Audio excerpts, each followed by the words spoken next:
So joining me today is Anne Germani. She is the president of Manitoba Registered Music Teachers Association. And today we are going to be talking about what parents should be looking for when getting a music instructor for their children. Now, we're talking about children.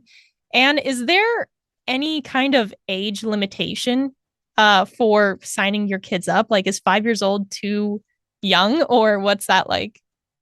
It really depends on the teacher, how early they start. A lot of our teachers in the MRMTA are listed on the website, and you can go to that website and you can find a teacher by the community that you live in, by the discipline that they teach, and the instrument.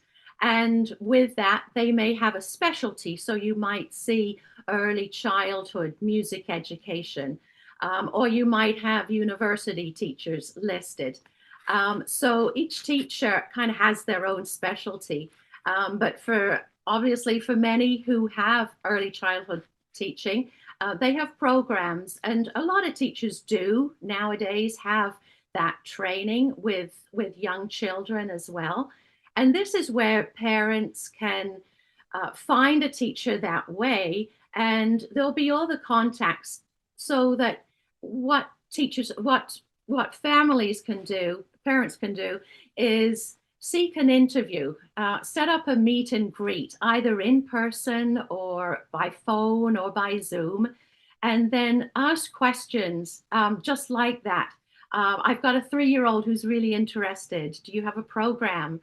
And then have lots of questions in mind so that you can really get a feel for who that teacher is, for their personality, and what they can offer both your family and your child. A few things to talk about. Ask about their studio policies in respect to health and safety, lesson fees and payments, and other studio protocols. How early to come for a lesson, or where you park your car.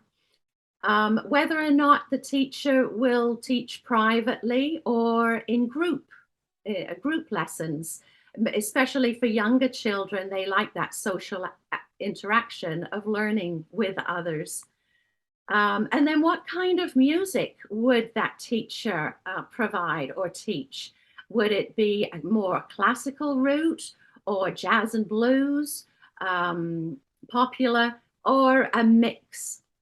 And then instructional methods. Do they follow, are they more suited, or do they prefer to teach university level? Or do they follow a conservatory exam system? Or perhaps use a more popular styling instructional method, or even more specific methods like Suzuki. And then ask if there are any other elements that are part of their teaching curriculum, such as off-bench activities, playing interactive, manipulative games, or activities, especially for younger ones, moving, singing, and playing other instruments. And then perhaps, is there any opportunity for improvisation and making up their own music and composing, learning learning a music notation software program and how to write their own scores.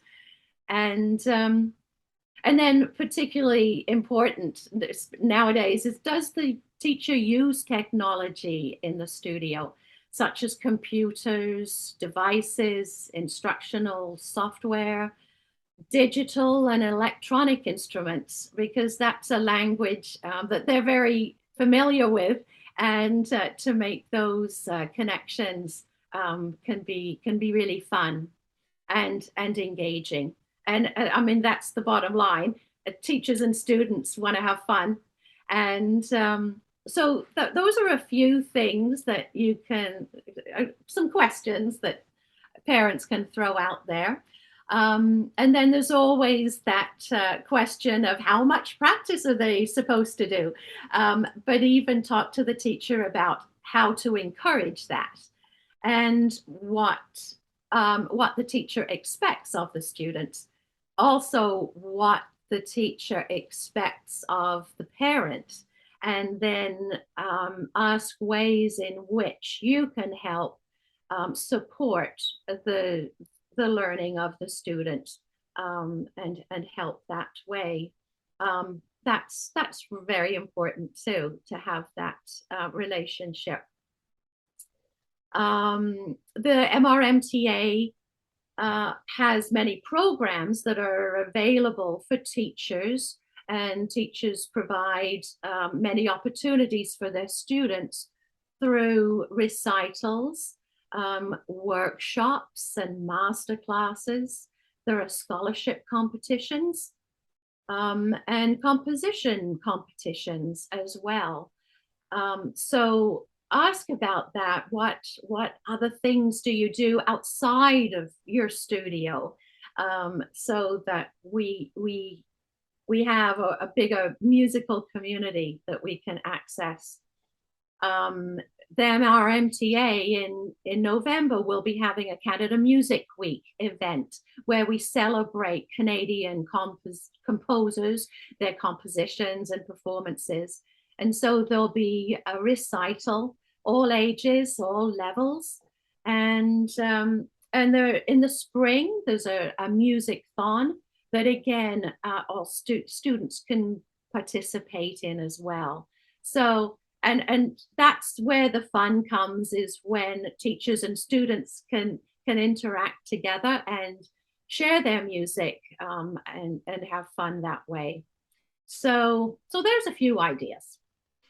That's absolutely fantastic. Kind of backtracking a little bit, you touched on it a little bit, talking about practicing.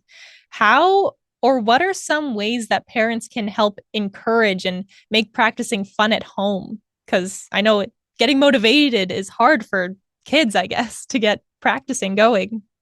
Well, usually a teacher will make an assignment and they'll often write it down in a notebook. And so they have a clear idea of what needs to be done. And then when they're at home, to find a regular time when they can go to the piano, make it easy to go to the piano.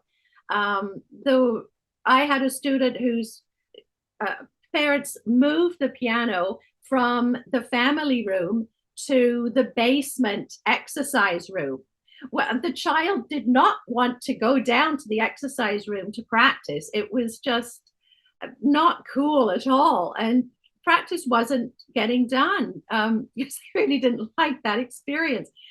As soon as they move it back to the family room, where, yes, there were family around at times, but they had the chance to play their pieces for their family. And it was easy then for mom to say, "Oh, I like that piece," or for the child to say, "Oh yeah, you should hear this really cool tune." So that is important, to have that opportunity for families to be engaged with what the student is doing, but also to provide that opportunity, to go to, like, to the family room to go and practice when the TV isn't on. No distractions. All right. So, kind of a final question, but why should parents sign their kids up for music lessons? Why is it important? Like earlier, you were talking about these community events or concerts coming in the spring, I believe. Like, why is this something important that parents should encourage their kids to do? Well, music is just so therapeutic these days. You can get a lot of joy out of it. The discipline of learning an instrument, is it's so beneficial. It's good for eye hand coordination.